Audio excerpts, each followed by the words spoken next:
Paparazzi's here. You guys are gonna be famous. I'm Maria Birkland. I am studying wood turtles. I'm a grad student at UMD. I am working in collaboration with NRI and the DNR. I'm Gia Crozier. I'm a non-game wildlife specialist with the Minnesota DNR in the non-game wildlife program. I love working with students. I think it's a great opportunity for me to learn from them and them to learn from me.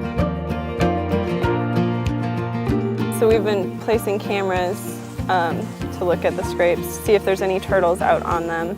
And they have time-lapse and motion detectors because the turtles, they move a little too slowly for the motion detectors to pick them up. We're hoping to find a healthy population of turtles to know what management strategies work for the turtles. And if there is not a healthy population or if the population is decreasing, if we can help mitigate it. Okay, so this is a female wood turtle. She is gravid, so she has some eggs inside and you can feel them just like right up here. So they have rings like trees. This quadrant's the thousands, hundreds, tens, and ones. And you can count the rings and determine how old they are. But once they get to be 20, 25 years old, the rings get really faded and you can no longer count them.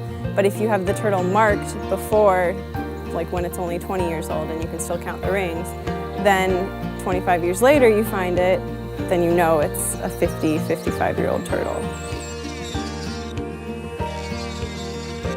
What's fascinating about this is that they are such a long-lived species that if we were just to go out here and count the number of turtles, we could come out here decade after decade and still count the same number of turtles and not realize that the population is actually declining because the juveniles aren't being recruited into the population and they're not breeding successfully.